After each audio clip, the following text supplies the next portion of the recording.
So we have a quorum, so I'll go ahead and call this Board of Adjustment meeting on Monday, January 29th, 2024 to order at 6 p.m. And if you will all stand and join me in the Pledge of Allegiance. I pledge allegiance to the flag of the United States of America, and to the republic for which it stands, one nation, under God, indivisible, with liberty and justice for all. Thank you. And on to item number 3, citizen comment period. We did not have anybody sign up to speak, so we will move on to business items. And 4A is Board of Adjustment training session, so I will turn this over to our city attorney, Cynthia Trevino.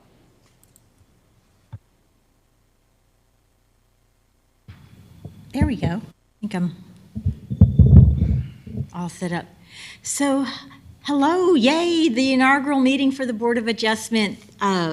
Really appreciate you guys being here for this training. We're going to try to make it as informative as possible without it being too painful to run all through this information. So if you guys will bear with me just a minute, let me get going here on my end.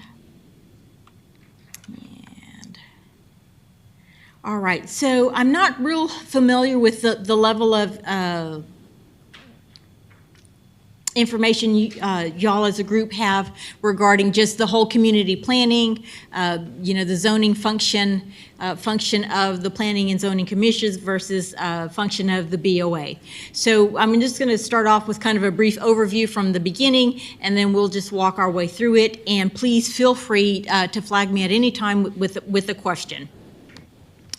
So I am with the firm of Denton Navarro, Rodriguez, Bernal, Santee, and Zek. We've just recently had 2 new name partners, so congratulations to them.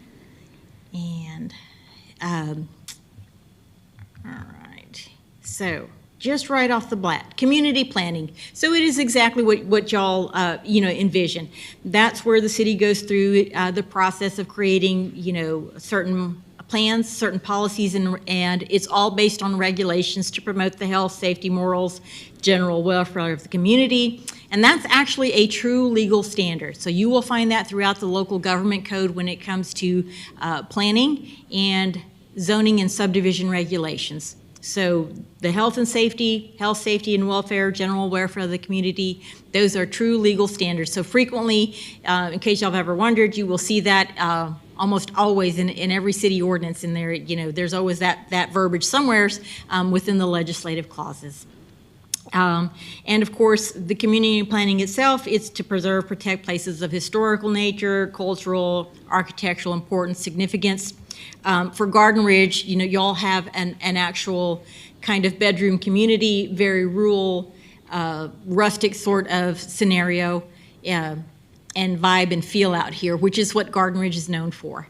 And so all of y'all's regulations are kind of set up and designed to help preserve that and kind of control and gently ease in development into the area. Because try as you might, every place in Texas is experiencing a lot of growth. And the one thing that we always tell folks is, what's the ultimate control for property?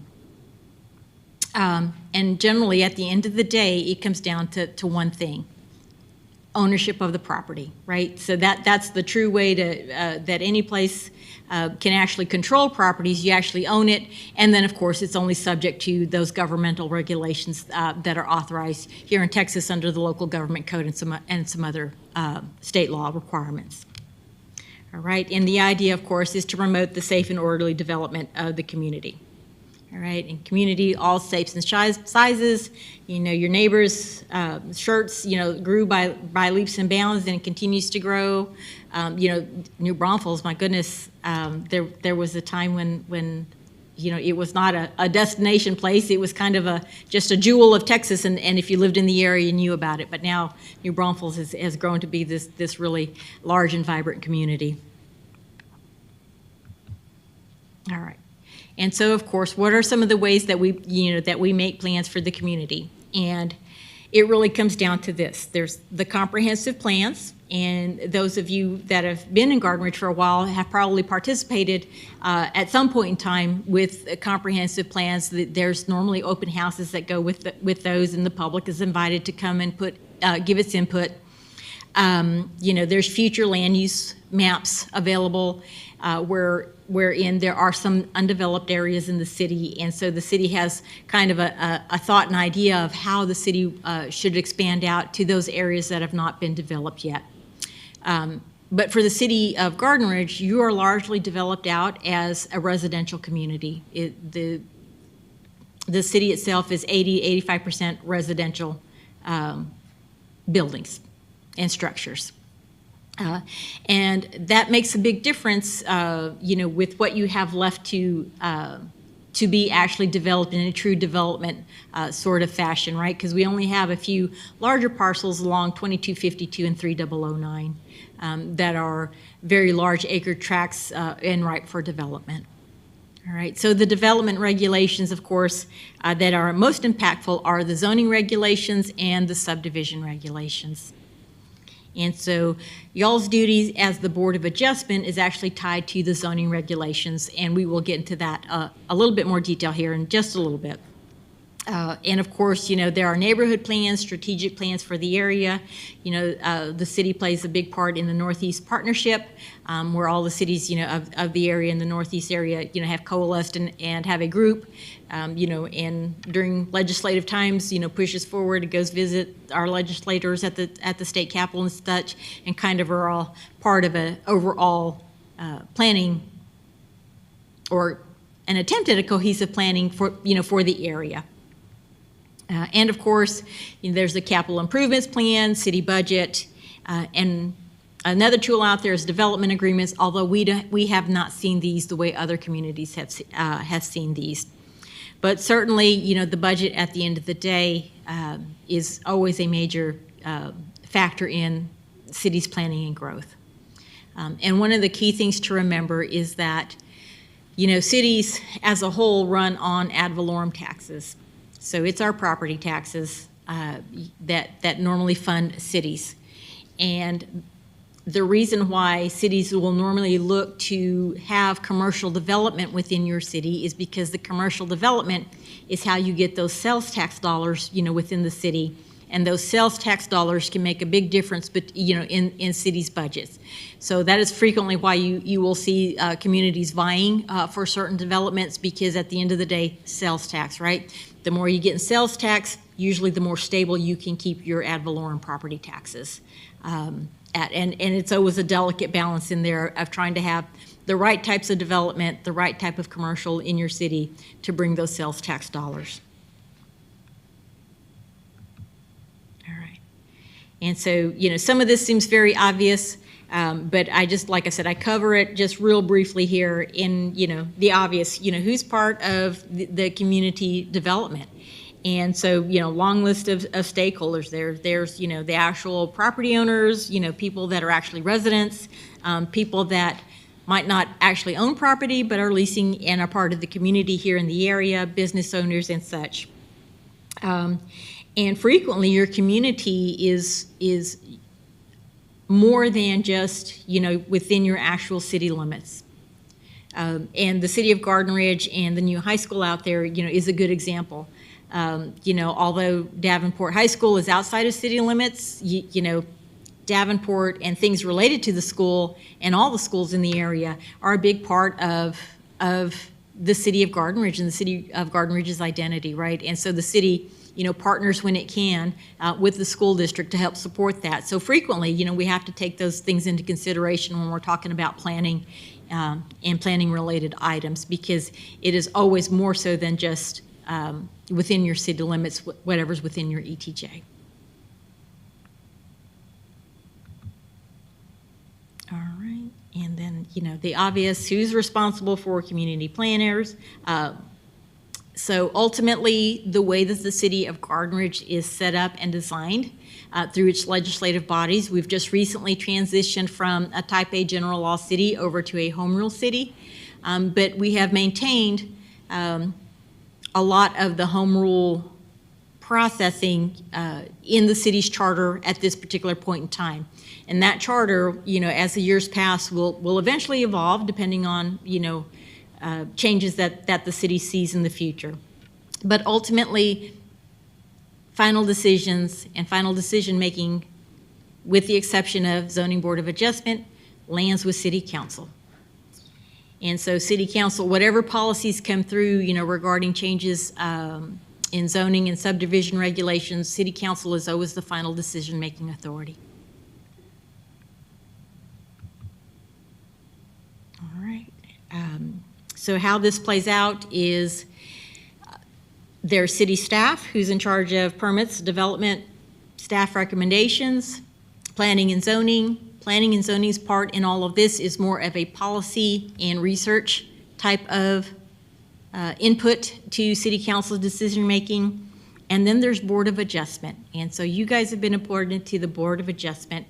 And so your rules and your processes are significantly different than the Planning and Zoning Commission. And the items that you will hear are very, very limited. And what I always tell folks is that, if you're considering, wanting to be more of a policymaker, consider at the end of your 2-year term, to switch over to planning and zoning if there's a vacancy there, and the same thing to planning and zoning, because sometimes planning and zoning is like, I don't want in on that, I want in on the decision-making when it comes to variances and such. It's like, you got to get over to the other board.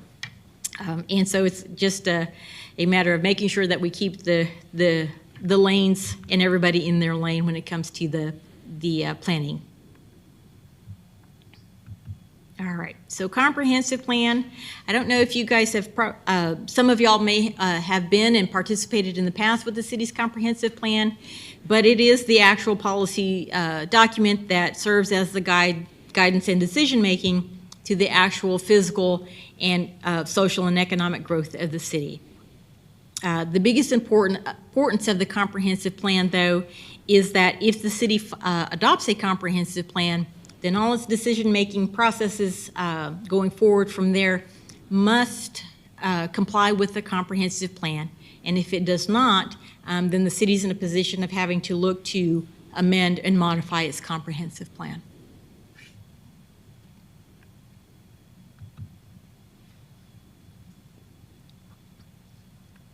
All right, so subdivision regulations. So again, this is not as big of an impact for you guys, but like I said, just part of the general background. So the subdivision regulations are those things where we actually take a larger parcel of property and then either combine it, say take 2 or 3 smaller properties and combine it into making one larger property, or vice versa, taking a larger property and then making it into individual lots. And so the city has its actual subdivision regulations that govern the size of lots within certain districts and within certain areas. And that's part of the zoning. And how that works is that if persons are seeking a certain form of zoning, then when it goes to subdivide, it should ensure to subdivide those lots that comply with the particular zoning district. Lots of developers have had heartbreak when they come to the city of Garden Ridge and they come with a plan for high density, right? Because this is, the city of Garden Ridge is not known to be a high density area, and it's not designed to be a high density growth area either. And part of that is part of the conscious decision making of the city, but part of that is also just some real practical things. The city is just now, developing sanitary sewer system, and for right now, it's limited in the area that it's going. And so you cannot have very small lots if you don't actually have a city or a wastewater utility system, right? Because you have to have a certain amount of property in order to have a septic system. All right. So of course, subdivision, that's all the platting and planning and design layout of an actual subdivision of property. And with that, that through the subdivision, that's how you get blocks, lots, street access, utilities, your city easements, your park dedication, all of that comes through that subdivision process. And I'm trying to recall one of the last ones, subdivision that we did. Was it Wildwind? Wildwoods. The Woods. There we go. I think Councilman Valdez was on planning and zoning when we did that one.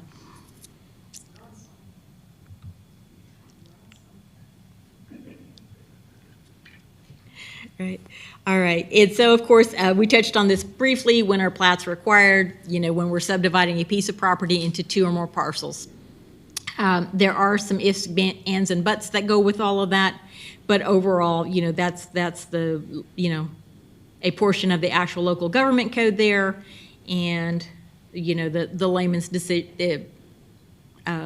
definition as well. We're either subdividing and creating additional lots out of one larger lots or combining lots. And in the city of Garden Ridge, platting is a requirement. So if you want to get your permits for development, you must plat. If you have an unplatted piece of property and you want to build something, there is a plat to permit rule here within the city. So, so that is always required unless the property has, been involved in some form of subdivision prior to. All right. So again, platting, that's a function of the Planning and Zoning and City Council. So if at any point in time y'all receive something that is referencing a plat or talking about a plat, because at some point in time you just never know. We have something. Just always be on high alert if you see something regarding platting on your agenda. And vice versa, we're telling, planning and zoning the same thing as well, because we have made that shift to home rule. And so sometimes we do things automatically before we realize, aha, that's no longer a function, and we have to make sure that we get them on the right agendas. All right. Now, the not fun part about planning, it is a ministerial duty, or the platting, excuse me. And so with that, we have seen that frequently. A plat comes forward, it goes through the processes, it gets, comes through the public hearing at Planning and Zoning with citizens' comments, it comes through to City Council with citizens' comments, and frequently what happens is people come to speak about the proposed use of the property, right? And so the use of the property is not a function of platting. So it's not much fun if you're on planning and zoning that when platting comes forward to you, if that plat as presented meets the city's development regulations, it must be approved. And if the city fails to approve it within 30 days, again, absent some detailed ifs, ands, and buts, then by operation of law, it is automatically approved. So frequently, and y'all may have seen this, while watching or attending a council meeting, it's like, we understand, folks, you don't approve or you're not real thrilled with the actual use or the intended use of the property, but council has no other choice other than to either go ahead and approve it because, it has met all the requirements, or if it hasn't met all the requirements, then there is processes so that, council can also say, well, we're denying it because you've not met all the legal requirements that you need to. But otherwise, that is usually established way in advance. City staff, takes care of that review. City engineers, look at all of that to ensure compliance with the city's regulations.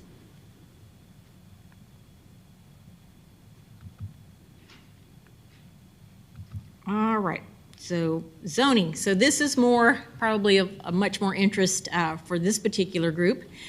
So zoning, just like it says, I'm not going to read that to you, and I'm not going to go over it. You guys know very well what zoning is. But the city, can lawfully establish zoning districts, and so it can establish, certain districts that are, for instance, residential only, single-family residential, and that's the only type of construction that can happen in that particular zoning district. The city also has agricultural type districts, which have much, the lot sizes are larger, and those persons, can conduct certain types of rural activities because they do have a larger lot size, and they're zoned to have, those types of uses within them. The city also has certain mixed-use districts as well, wherein there will be commercial or other types of business in there, in addition to, say, commercial and some residential. And then, of course, we also have industrial district, and then we have the heavy industrial. And the city is going to be in a position of always having a area that is zoned heavy industrial because that is the quarry, right? And because the quarry existed long before the city did, first in time, first in right. And so that district is, it will be there until such time as the area within the city limits, for lack of better terms, been tapped out. And then because quarries, they do have an end date when it's no longer safe or the business has quarried it to the full extent that it can. And then quarry operations cease. And then redevelopment can happen, in those particular areas. All right. And so, all right. So the actual public purpose of zoning, it's lessen congestion on the streets, safety issues, fire safety, panic danger, promote the health and general welfare, provide for adequate light and air, prevent overcrowding of land, avoid undue concentrations of populations, and of course provide adequate facilities for transportation, water, sewer, schools, parks, and such. And so those come directly from the local government code. So again, you'll note in there, promote the health and general welfare. And so again, we get so used to it that we sometimes forget it's an actual true legal standard. All right. So things that are normally regulated within the zoning ordinance: height of buildings, number of buildings, percentage of a lot that can be occupied, so that's the impervious cover, of a particular lot, size of the yards, setback regulations, population densities. We don't have a true historic district here, but we do work with some cities who actually have true historic areas of the city. I'm also assigned to the city of Castroville. And the city of Castroville has the old Alsatian houses that are actually designated by the state of Texas as being true historic properties. And so they have special regulations and special areas designed for those particular properties. All right, so zoning is discretionary. Cities are not required to zone. But if you do have zoning regulations on the books, we always advise follow them, look at them from time to time, and amend them as needed. The city, I will say, survived a massive comprehensive zoning rewrite. It was quite the task, but any zoning rewrite is always quite the task because it requires a lot of input from the community. One, to make sure that things are still as they were in y'all's case. It'd been 15, 20 years since the last time that the zoning ordinance had been reviewed and looked at. And so bringing that up to current standards and the current makeup of the community was quite a chore. And then within all of that, about the time we got to the finish line, the legislators met. They changed the law significantly in several pieces, and then we were almost back to square one. So zoning is always in a state of push and pull, and basically every 2 years, the legislature is always doing something with zoning and building regulations.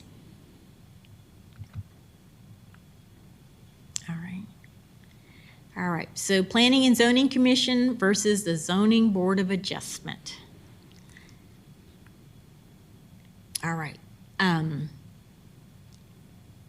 So the Planning and Zoning Commission, they are more in an advisory function to the city council. They assist with development of the comprehensive plan. So they are the ones primarily tasked with holding those public hearings and receiving that input from the community to develop the plan.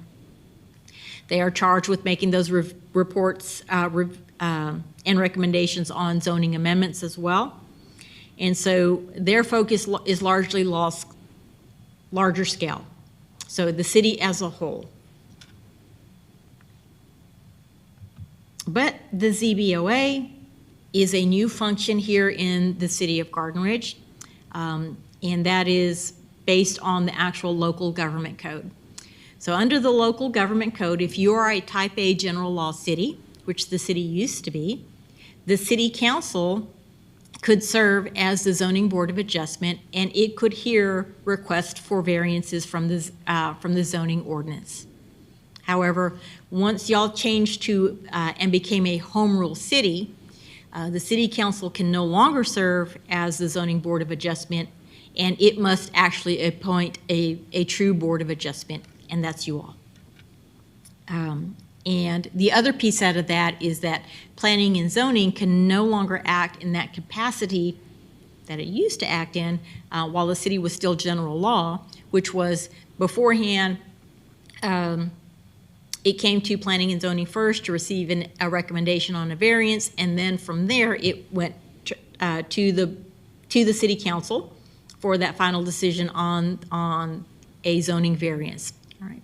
So that process is no longer lawful for the city because we are now a home rule city, and so requests for variances for plat waivers and such, maybe not the plat waivers. I'll have to double check that, which I will do before I leave here. But at any rate, variances now come directly to the zoning board of adjustment. So you guys are the ones that are going to make that final decision-making policy on a variance. All right, so you're an action agency because you actually have the ability to make a final decision. You are a quasi-judicial body, and that means that when you go to make a decision on a request for variance that has come before you, there is a process that you must go through, which includes a public hearing, and allowing property owners to speak to certain things, receiving property comments from the public as well. And then you must make certain findings, either in granting a variance or denying a variance. And I would suggest to you, no one's ever upset if you don't make proper findings, if you grant them their variance. They're always upset if you don't grant them their variance. And so the zoning board, y'all deal property by property. Individual property owners will be coming, and presenting their cases to this board, for that relief.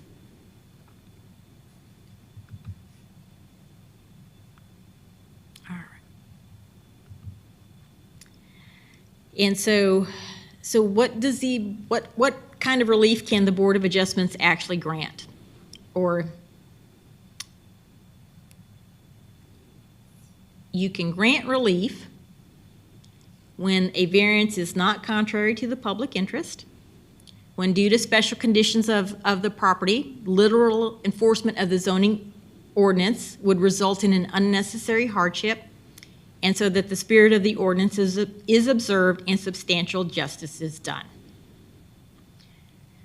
So that's a lot of language in there, and because of the way that the language is written, is why there is so much room and so much play in there for persons to contest variance and variance, either the granting or denial of a variance. All right. So contrary to public interest, that one's usually fairly easy to figure out. Where the fight normally comes in is special conditions, where literal enforcements result in unnecessary hardship, and that one, frequently when it's a very cut and dried case, the easy cases, they're always easy to spot, and you guys will zip right through those and you won't hardly bat an eye at it. I will give you a for instance. Side yard setbacks. all right? So within the city, you're required to have a certain side yard setback, and you can't have certain things in your side yard setback. However, this is a case I worked on probably 2 years ago, maybe 3 years ago. The city was very stringent in its side yard setbacks and initially denied the request for the variance. And so here was the variance. My daughter is disabled. She is basically wheelchair bound.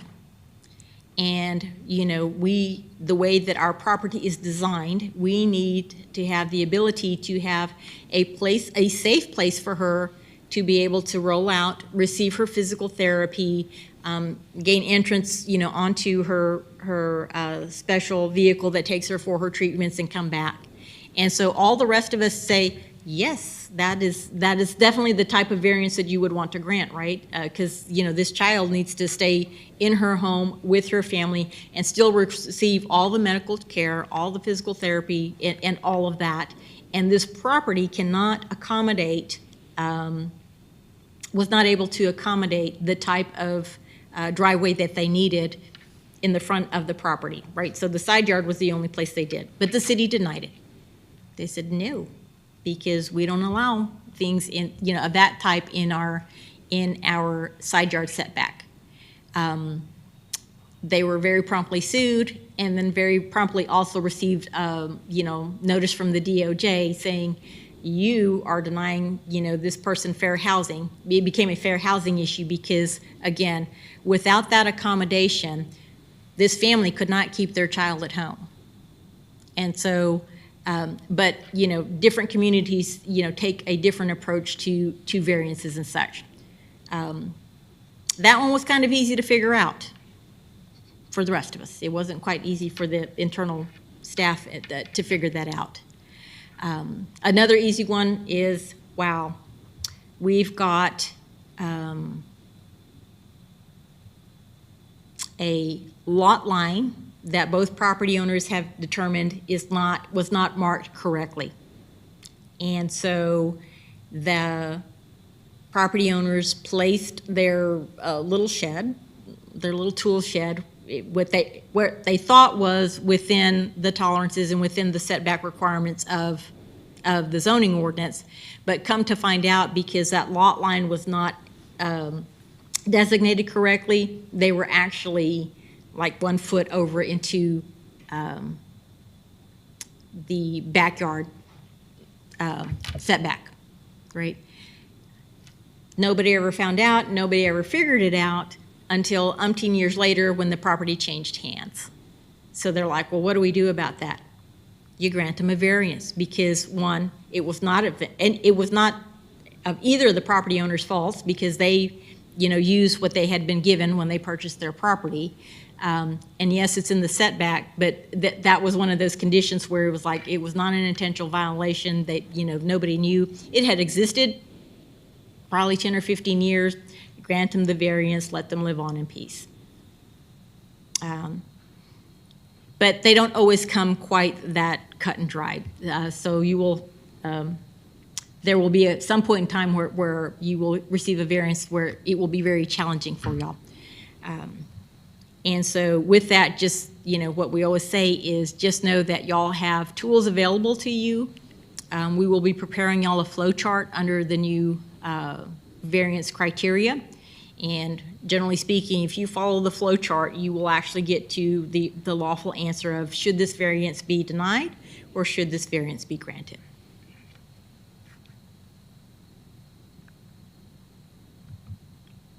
All right, so what can the Board of Adjustments not do? So you can't grant a use variance, and frequently people will come and say, but this property would be so perfect if I could have X. Fill in the blank with whatever X is. And right across the street, they have something similar to what I want to do, and this would be great. Can you grant me a variance? And the answer is no, because, and it frequently happens, streets will be the dividing lines for districts. You know, on one side of the street, that's commercial, this side of the street, that's not commercial, and no, we can't give you a variance to allow you to have that use. There's relief out there for them, But a variance is not that type, is not the relief that fixes that. So if somebody comes to us with a use that is not within a zoning district or a particular area, it's like, thank you, but no, that's not something that the BOA can grant.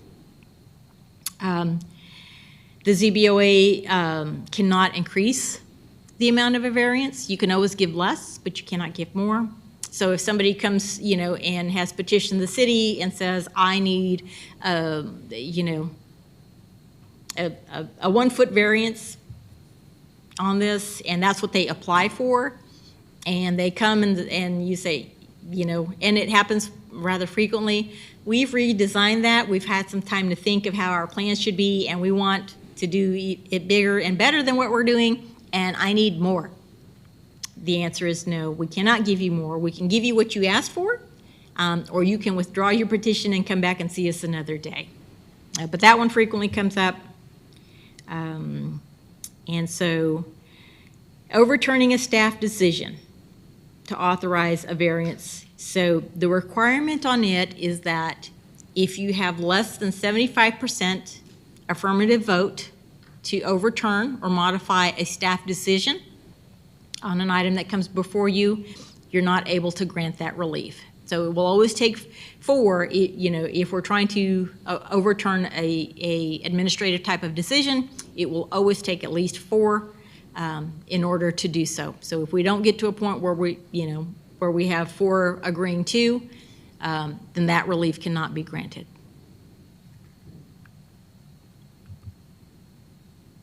All right, so what does the Zoning Board of Adjustment hear? Again, you hear appeals from a decision of an administrative official. So in this case, the city manager, Nancy, Ms. Kane, or whoever she designates, they have certain review authorities built into, and they are the final decision makers for certain things within the zoning ordinance. And so if, somebody, disagrees with, a denial of some form of relief, that gets appealed to this board. So those are things you hear. To authorize a variance from the zoning ordinance itself, and that can be, setbacks, impervious cover, heights, placement of buildings, just all sorts of things. Whatever the district regulations are, that is something that somebody can ask for a variance from.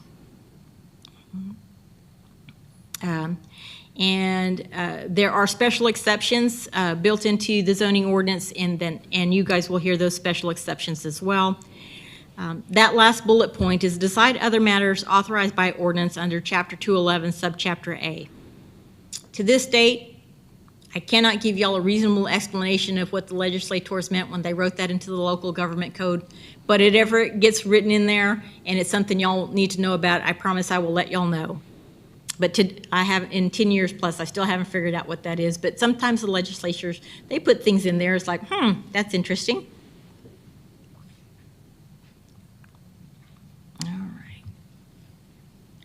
All right.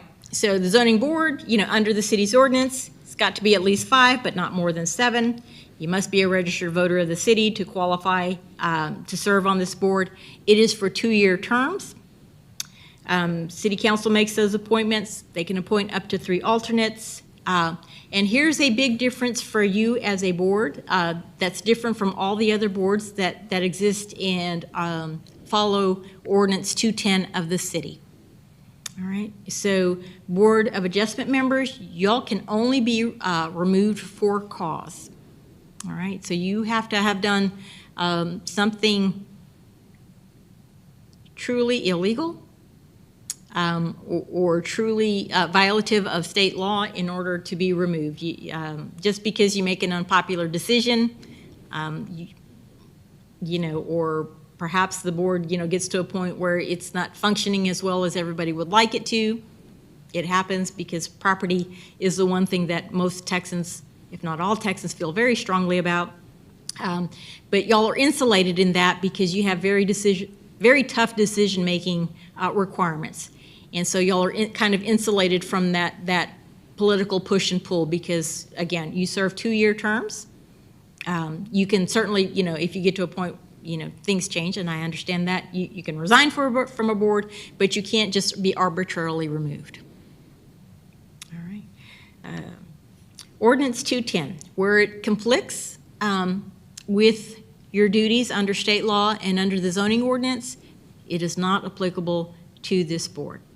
Now, I would suggest to you that in Ordinance 210, when we modified it, did we keep the education requirements and No, it's not a requirement. It's more of a recommendation? suggestion. Gotcha, Yes. gotcha, okay. All right. All right, so zoning board, so when does it meet? So your meetings and how you meet are driven by applications. So if the city is not receiving any applications for some sort of relief from the zoning ordinance, you guys don't have to meet. If you've not met, in a while, for instance, there is always some sort of administrative something that frequently has to happen at a following or a follow-up meeting. So for instance, y'all's next meeting, 2 items would be on there as one, approval of minutes, and then we are going to have to get to a point after y'all have had an opportunity to review the board rules, adopt those rules and put those in place. But otherwise, the board does not have to meet until such time as there is an application to be heard. And so those kind of ebb and flow. Some cities, go a year, 2 years without their zoning board of adjustment having to meet, simply because, not a whole lot of development going on. And then, as development comes through, it ebbs and flows. And when that higher development is in place, usually the more often the ZBOA has to meet. Meetings are called to order, on the order of the chair, or if there's an actual application or business to be heard. The Texas Open Meetings Act is applicable to this board, so your agendas must be posted 72 hours in advance. Meetings are open to the public, and minutes do have to be made to record all the transaction and all the actions of the board. Each case has to be heard by 75% of the members, so it has what I refer to as a supermajority requirement. Because usually, it's a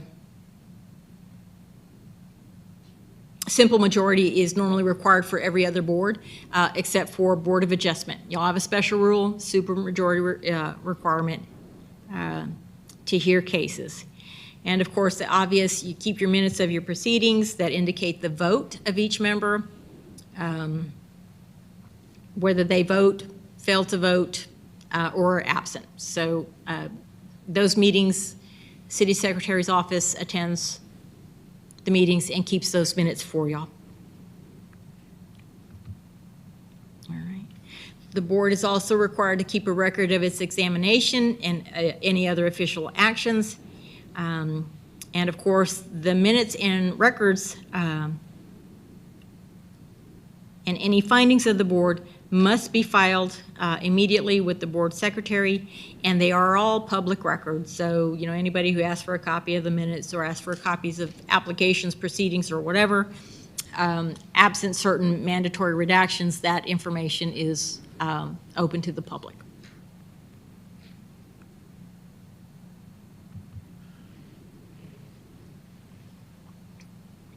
All right, and somehow or another, I have a duplicate slide in here, but this covers your decision-making process in here. So you hear appeals from an administrative decision. You hear request for variances, and of course, special exceptions.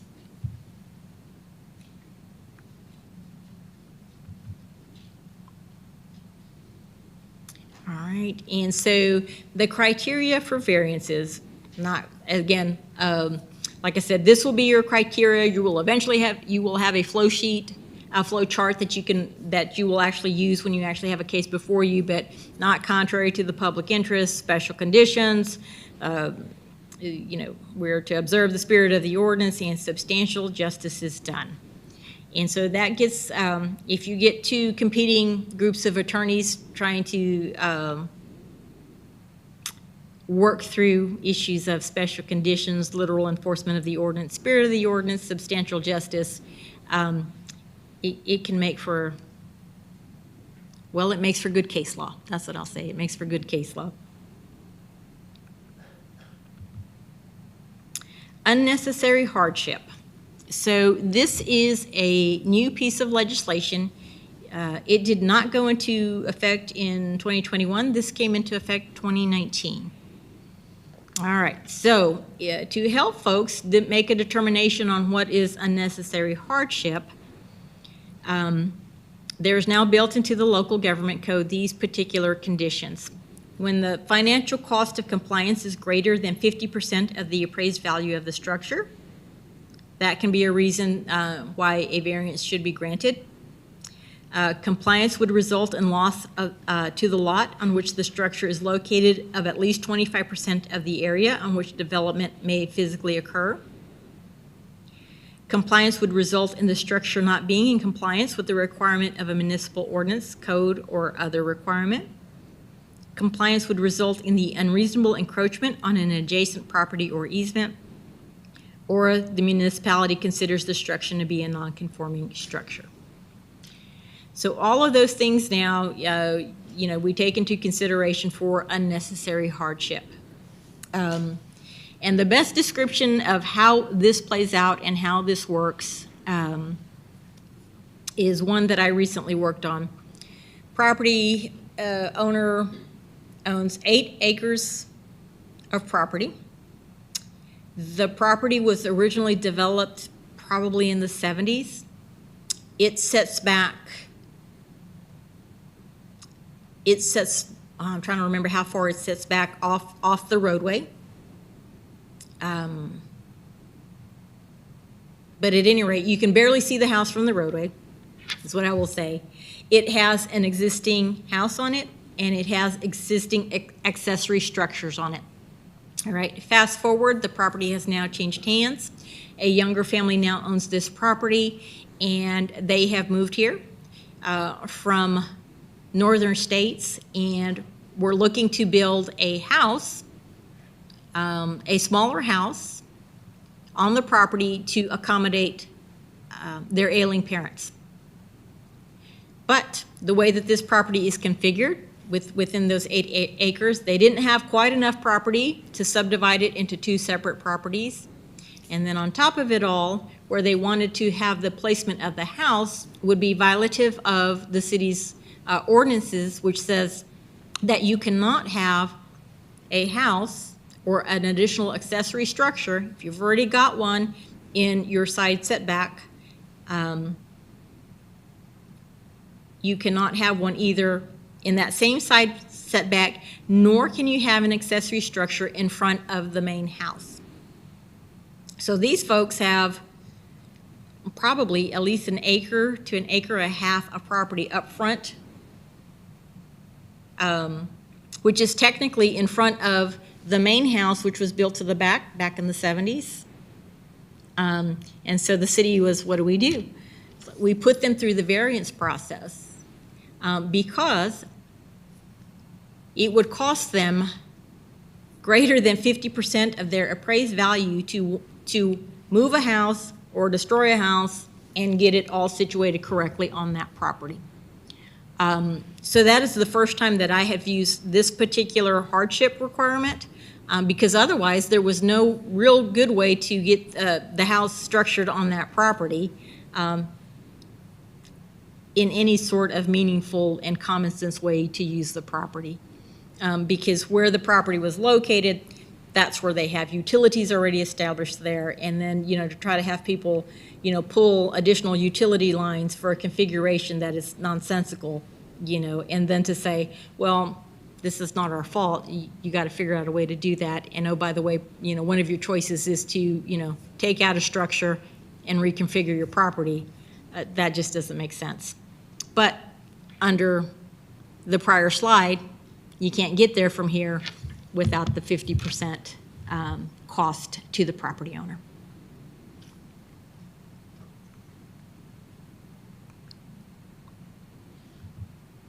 All right. Now, unnecessary hardship on the flip side, these are sometimes easier to spot, not always, but what they're not is, when somebody says, but I can't develop my property to the highest and best use. And it's like, I grant you, I understand that the real estate agent told you that the highest and best use for this property, maybe, a commercial something, but your property is designated residential, and even assuming we can get you zoned, properly, we can't grant you 10 variances to make it all work. Understand, this is the perfect spot for it, and the highest and best use would be, for you, dear property owner, is to make a lot of money off of your investment, but, that doesn't work for the city. So highest and best use is not an argument in favor of granting a variance. Financial and economic hardship. Now, unless they meet that threshold level that's placed into the local government code, financial and economic hardship doesn't get them there either. Again, I understand you purchased a property and it exists this way, and it'd be a whole lot cheaper if you didn't have to do X, Y, and Z. But we apologize for you, but unfortunately our ordinances don't allow for you to have that particular kind of relief. Self-created hardship. Self-created hardship can be sometimes a little bit more difficult to spot than one would think. So self-created hardship, when it's obvious and blatant, we're all on it. We all know what that one looks like. You just decided to go ahead and just build however you wanted to build without a permits, without checking where you should have built, what the rules are. And now you want us to just bless your structure, of which you roundly decided not to get permitted or not to check to see what the rules were, and just do it however you wanted. Understand that, folks. Got it. It's going to take a lot for you to fix that and rectify that, but the answer is you must fix that and rectify that. Now, self-created hardship on the flip side is what it isn't is, well, you purchased this property that way and you purchased this property with these structures on it. Yeah, buyer beware, that's on you. The law doesn't see it that way. The law says that's not a self-created hardship. Now, granted, folks need to learn to work within the existing regulations, but we always have to be very careful when we start deeming things self-created hardships. And normally what will happen if there is anything just even a little bit twitchy about an application come forward, city staff will have already run it past legal and through the planners to make sure, everybody's, heading off in the right direction. And then, of course, the development objectives of the property owner are or will be frustrated. And this one is very difficult for developers to come to terms with. But, we have had the city approached in the past with high-density developments, and the city does not have any zoning district that's established for high-density development. We have what the city considers medium density and then low density, right? And it works for the city of Garden Ridge. There are other communities where it's referred to as y'all only have low and lower density. I get teased about that frequently with some of my colleagues who handle different cities, but that's the city, and that's the policy decision, making, of this city council and, city councils in the past.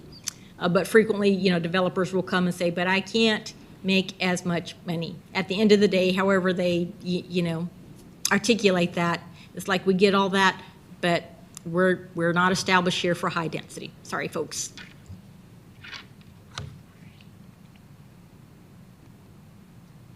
All right. So just this next piece is just some practical tips for applications when it comes through. Is frequently developers are always pushing, and city staff will experience this this piece more so than anybody else. Hurry up and process my stuff. And we always just say, take the time that you need, that you can lawfully have to work through developments and use all the tools available to you. Because inevitably, I mean, and this is true for anything in life, not just here, but you know, frequently mistakes happen when people get rushed or are pushing to try to get too much done too quickly. That's when, you know, details get missed and things get done. So with that, Board of Adjustment, just know that if we ever get to a point where it's like, I don't feel, you know, the board said, you know, signals we don't have enough information here, you can close a meeting and say, dear property owner, we understand that. We've heard what you have to say. We feel like we need new information. And we're going to conclude this meeting and we're going to reconvene at another date and we're going to schedule that. We'll let you know when. Make sure you get us this additional information and, you know, we'll continue processing, you know, down that track. It doesn't happen all that often, but, you know, it does pop up from time to time. So just, you know, just kind of keep that, you know, percolating in the back of your mind.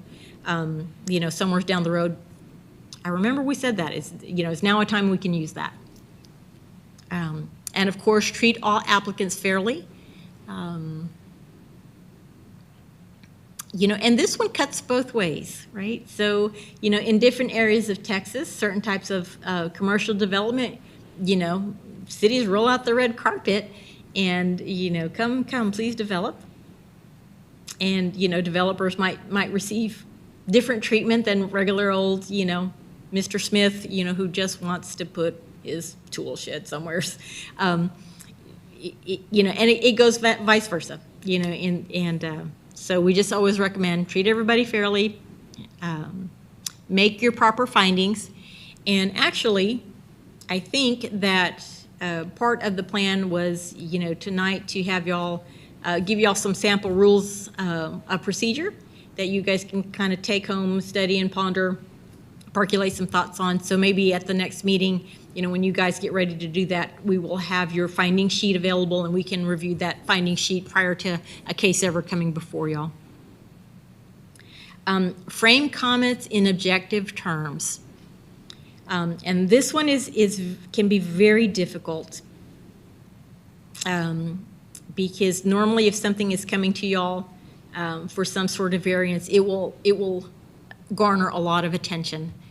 And so, and the room will be very polarized. You know, you're going to have some folks for something and some folks against something.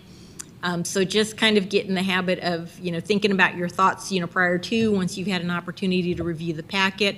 If you have questions, come in, you know, visit with the staff. And just make sure that whatever your comments are, they're centered on the actual ordinance and some objective thought processes. Because the one thing that you don't want to have done is have your comments become a point of contention that can be used against you in illegal proceedings.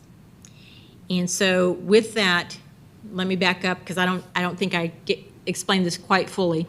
So you guys are a quasi-judicial body. It means y'all make a final decision making on a variance or a special exception or an administrative decision, right? And so what that means is that if the board makes a determination that it's not going to grant the relief requested, the property owner has a limited amount of time with which to appeal this decision to the district court. And then, you know, at some point in time, either the board individually or, you know, the city on behalf of the board is going to get a lovely sheet of paper. This is, greetings, you have been sued. So this board, separate and apart from the city, is subject to a lawsuit.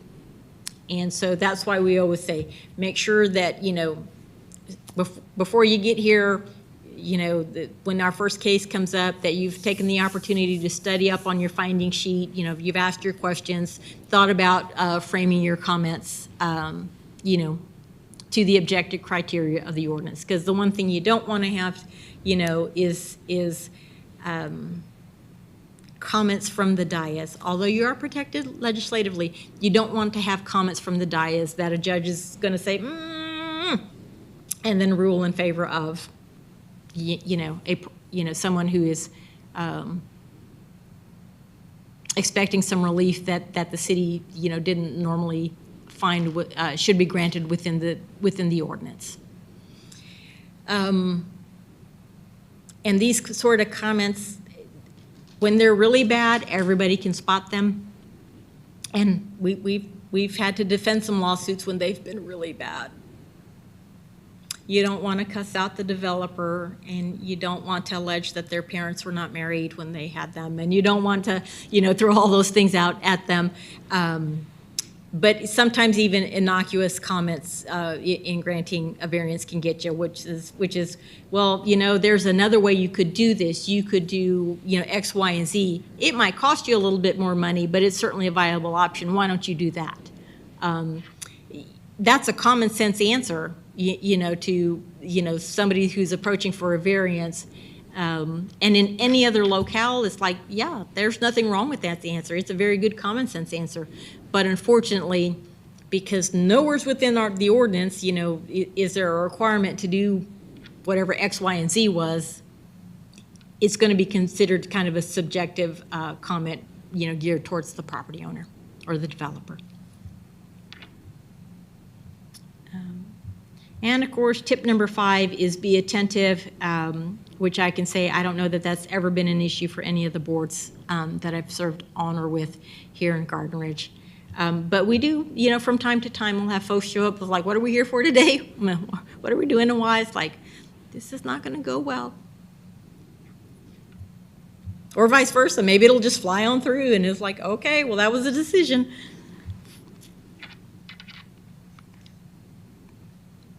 All right, so that was Board of Adjustment in a nutshell, and I can promise you the longer you do it, the more questions that will come up. But is there anything in here, like I said, a lot of this, especially when you're just getting started, is pretty straightforward. There's, criteria that you must meet and follow, and city staff here is always more than ready and willing, myself included, to make sure that everybody gets guided through the process properly.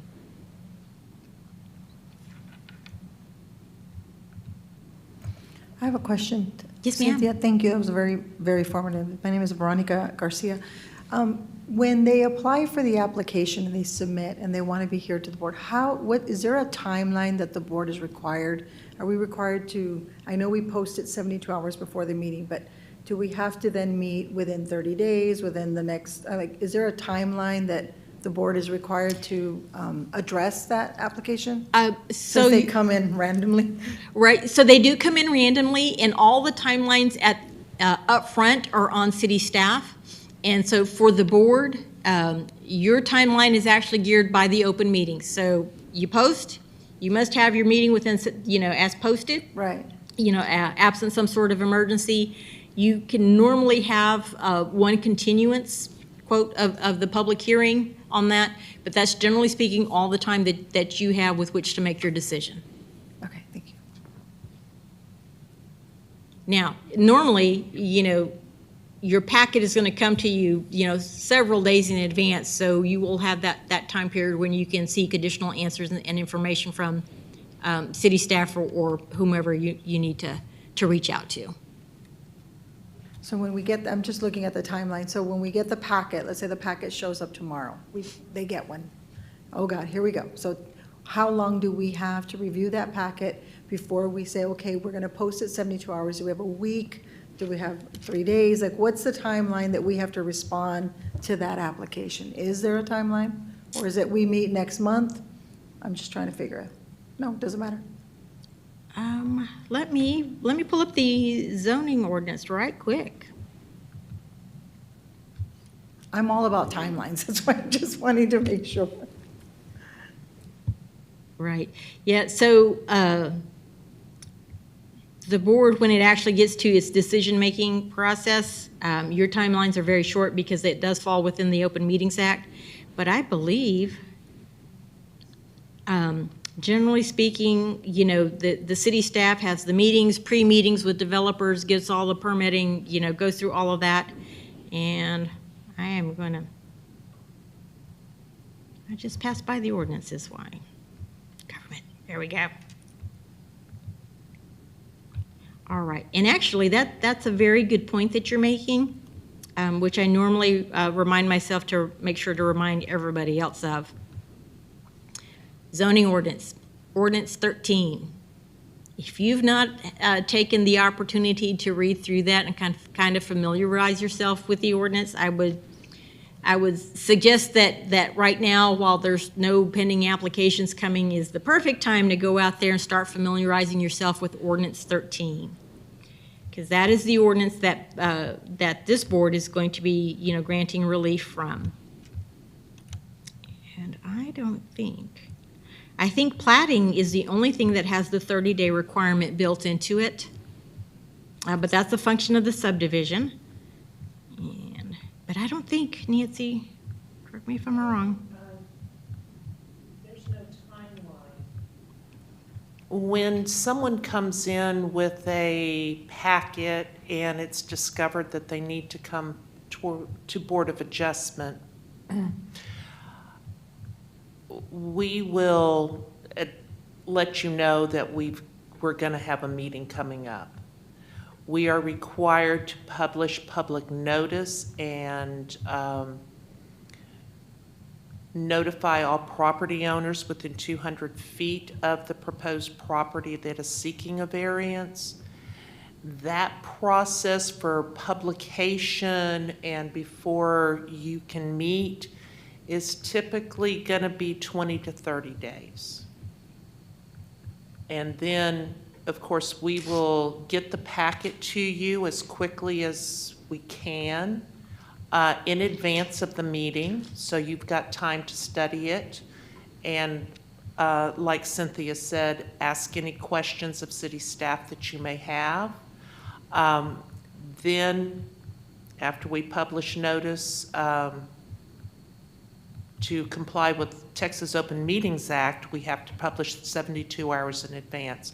But you will know well in advance prior to that there's a meeting coming.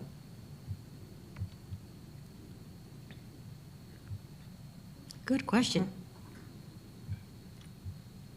All right.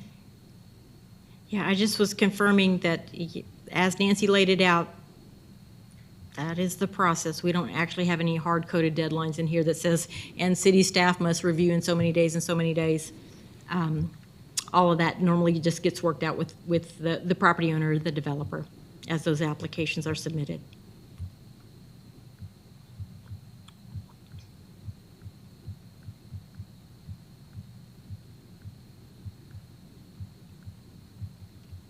And the one thing that I will mention is that, so the firm has 2 actual certified land use planners that are part of the firm. So the planners are always available. Right now they're working with Planning and Zoning Commission.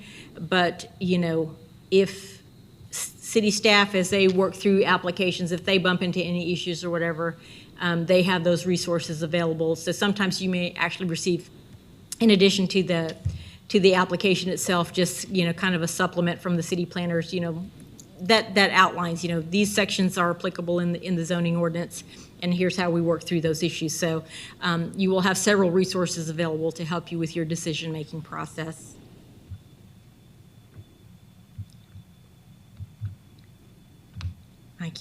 I can't think of much else to warn you about, because normally speaking, once I give the warning about being a quasi-judicial body, and it's the body, the ZBOA, that gets, sued if a person feels like the decision they received was unfavorable.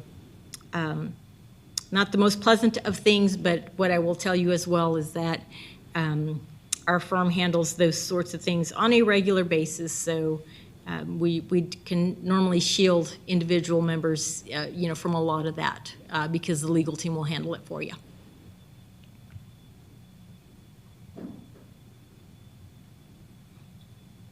Yeah, and other than, I can't emphasize enough, study up, do your homework, get familiarized with that zoning ordinance, because that's,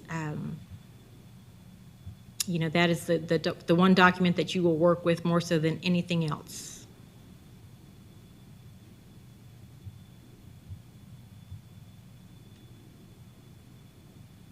Y'all have any other questions and anything? Like I said, so the training material, so my apologies, I try to make sure that I try to make it as entertaining because I know at the end of a long day, the brain retains what the backside endures. But sometimes the legal cut and dried of it is not always as entertaining.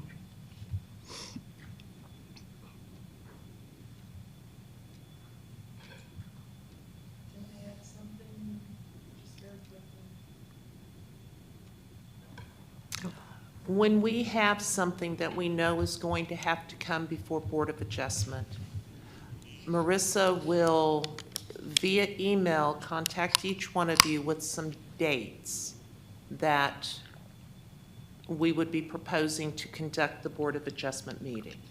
So don't think that we're just going to throw a date out there. We will coordinate it with the Board of Adjustment members so that we can assure that we do have a quorum available for that meeting. So y'all will know, gosh, probably 30 days, maybe even longer before a meeting is scheduled that we've got something coming before you. I hope that helps because it's not going to be thrown on you 3 days in advance or a week in advance. You will know probably about 30 days before. Okay. Yeah, because in order for us to actually start publishing our notices to the public and in the newspaper, we have to have that date set. So that'll be the first thing we do, is get a hold of everyone and kind of take a poll on availability of dates, so you'll know something's coming. Another thing is the 72 hours for the Open Meetings Act. That is the minimum requirement. I'll tell you that this city very rarely does the minimum requirement. Usually our agendas are posted for 6 to 7 days before a meeting happens. Sometimes it's longer, sometimes it's a little shorter, depending on what's going on. But the actual documentation for these packets, typically I would say y'all are gonna get them even further in advance, because all of those documents we have to have ready and done and available for the public once we start giving notice of these public hearings.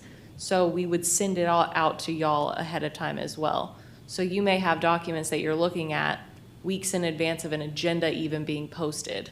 Does that make sense? And then an agenda would be posted, it's usually about 6 to 7 days in advance of a meeting. That's what we try to stick to here.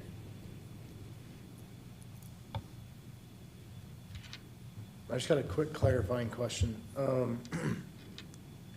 The information that we'll get from city staff is going to be objective, or is there going to be recommendations / guidance on what you have? Obviously, I think it should be objective, but what do y'all give recommendations on what you think the opinion should be, like what we should do? Or that's not how this works? We will give you the entire packet. So you're going to be able to see everything that has been submitted. We will, in that, there will be a reference to the section they're asking a variance for. So you'll need to research that section. We typically, in the past, staff has not given a recommendation because it is the decision that will be made by the Board of Adjustment. But I would be in hopes that the information we provide you, including applications, supporting documentations, will help you make your decision and thoroughly review and compare it to the ordinance prior to the board sitting and hearing sitting in the public hearing and hearing the request in person. Perfect. That's all I And, need. and I'm just going to jump in there, and occasionally, if the city reaches out and asks our land use planners to look at that, what you normally receive is objective criteria. When you say, when it comes to the attention that it's going to need to go to the Board of Adjustment, who makes that decision? So if like someone applies for something, who is the one that views that and realizes, oh, this needs to go to the Board of Adjustment? Typically, I will. Okay. City staff. Right. You know, is there something that perhaps that I didn't catch in my review, but it goes to the city planners, and they may catch something that I did not catch? But typically, it will start, that decision is made through me in my review process. So we can, just to affirm what he was saying, we can come to you and say, okay, we get this packet, I have questions, how'd you come to this? We can ask the city planners, just that we're well prepared, but at the end of the day, we need to make the decision, Yes. which is why we're not the popular board, I get it. I am always available to guide you through the process, help you through the zoning ordinance. So feel free to contact me. If I'm not available, Marissa will be able to help you, as well as the planners or the city attorney's office. We aren't going to leave you just hanging there. My office is always open to assist y'all. I got one more question. So when we're talking about zoning variances, now, excuse my lack of knowledge here, but a zoning change and a zoning variance are two very different things, correct? Correct.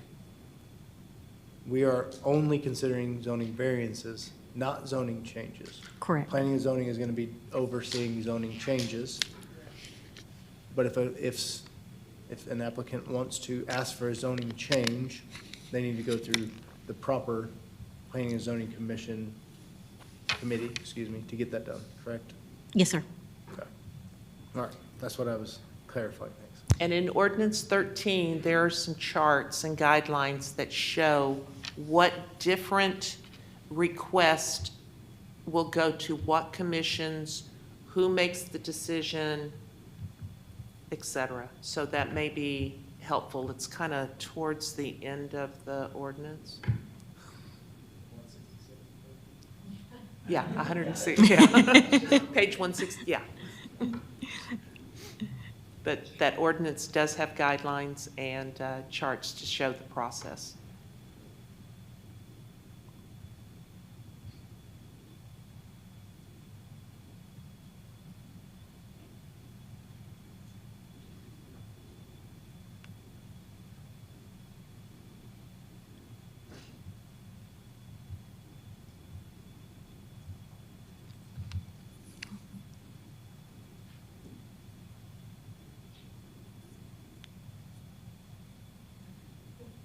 All right, so now we're on to item 4B, and that is selection of a chair and a vice chair. And so because we don't actually have our rules in place yet, I'll go ahead and put it out there, but I'm pretty sure you guys have already figured it out. You guys will nominate, somebody will make a nomination for a chair. We'll need a second, then a vote on it, and then, of course, the same thing for the vice chair. Or a volunteer.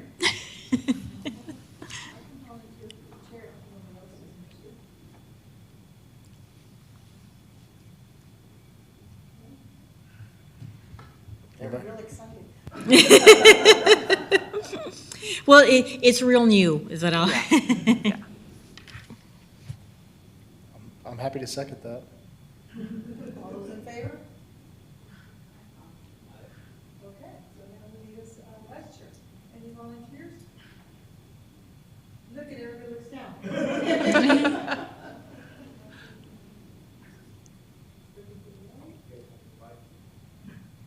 I'm looking to the right, I'm looking to the left, come on, somebody. I'm very organized, I promise, I'll make sure. It's like, don't make us get the steel cage out. Throw y'all in there, whoever survives. I think we have a volunteer. Okay, I volunteer. do we have a second? What, can you please say your name, because I can't see it? Elizabeth Templeman volunteers to be vice chair. Second. All those in favor? Aye. All right, the ayes have it. There we go. Business is done. All right, so then I guess the rules of procedure after that? Who has that? So were we able to get the samples out to them? Okay. So we have, yes, and my apologies, I will apologize for that. When I sent out some original information on this, unfortunately, I made a mental note to myself because in the email I said, and Marissa, I'm going to send you some sample rules to distribute to the board. Made a mental note instead of actually making a written note to make sure that I sent those out with plenty of time. And so my apologies for that. Y'all have not received them. But we will, if they haven't already been distributed, got a couple of samples of rules of procedure. And so the rules of procedure, just, do some things that, elections of officers, when it happens, how it happens. The board does have the ability to, if y'all want to, you can adopt a rule wherein the board will have its own secretary rather than use the city secretary, as the person to make the minutes and all of that. You can certainly, do that. It has some pieces in there that are actually statutory, in there, it'll recite some of those pieces that we went off, you got to have, 75% of the board, to hear each case. You need 75%, to overturn an administrative decision. And then you have some other rules in there, which we do recommend, which is, for example, time limits. City staff, you will have, 20 minutes with which to present the case. Applicant has 20 minutes to hear the case. Interested parties, persons who want to give comments to, you get 3 minutes each. You come up to the dais, give us your name, your information there. Allows, we do recommend, allowing some time for some rebuttal, asking questions. And then, of course, for instance, here in the deliberation, I'm looking at the Bee Cave sample. In there, the board may defer an action, so that's what we talked about. In this case, not more than 60 days. That that's the limit that they have suggested there. How the board may dismiss an action. If they find that it was not properly presented, not properly applied for. Who to call, when to call. Certain persons, here's a good one. Prohibiting ex parte communications. So these will be certain rules that say, board members, you should not be entertaining comments directly from applicants. Or persons directly tied to applicants, laying some disqualification, for, certain situations when a board member should not sit and receive and make it, be part of the decision-making process. All right. This particular example has limitations, and those are things that we already talked about, where you can't grant a use variance. Somebody, wants to change of use, they have to go through the, a rezoning process. It kind of outlines, things of that nature. Do you have anything about I don't see anything about closed session in here. Is that something that y'all are considering? So the Zoning Board of Adjustment, I am going to ask that, once we get there and we have agendas, that the agenda carry the standard language, which is, and the answer is yes, Zoning Board of Adjustment does have the authority to have closed sessions and receive, advice from legal counsel. And that's kind of a standardized phrasing that's on all the city's agendas, and so I'm sure our city secretary will set up our template form in the same way. There it is. We took it off the commission agendas because they technically aren't authorized for closed sessions, but I put it on here because I knew the Board of Adjustment is authorized to Yes, go in executive session. absolutely. So it's something that will be on every agenda just in case.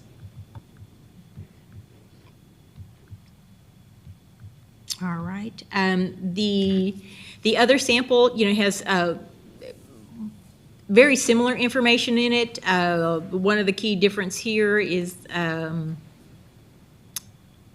the second sample, does have definitive language in there regarding conflicts of interest. So conflicts of interest for board members is covered by the local government code, chapters 171 and 176. So it outlines for you when you would have a conflict of interest and should not be sitting at, in on a particular case. Now, what I will say to that piece is that is an individual decision. It is not a decision that the city attorney can make for or on behalf of anyone. However, what I will say is we also provide resources that if you follow the checklist for those, it will lead you, to the proper decision on whether you have a conflict of interest or not. And so it's a little chart, produced by TML. You just kind of follow it along and, answer the questions. And if you have so many yeses and so many nos, that will give you your answer. And so, like I said, that second sample, has some additional information in there. For instance, the second sample says, "I know, by the way, we follow Robert's Rules of Order." That's almost kind of inherent these days, but, it's not a bad idea to say, we follow, these are our rules of processing. And just FYI, many of y'all have probably worked with Robert's Rules of Order. And what I will say is, you don't have to follow them to the, because they get pretty complex pretty quickly, some of the more detailed Robert's Rules of Order. But the idea, of following that is just so that we have an orderly meeting, call for a motion, call for a second, have a discussion, call for the vote. It's just to make sure that we have some semblance of order and decorum in a meeting. And I will say out there, folks, that there are other boards of adjustments. Frequently, their rules and procedures, are posted online. So, feel free to, make good use of the internet, check out, other groups' rules of procedures. If there's something there, that you find that that's not within these two samples would like included, certainly bring it up for discussion.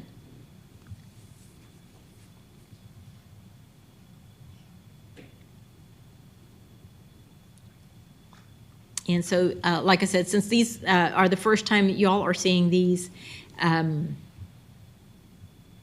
this was just to get these samples out to y'all. Y'all will have an opportunity to take them home, study them, do a little homework on them. And then we will come back on another day and kind of walk through any questions y'all have on them.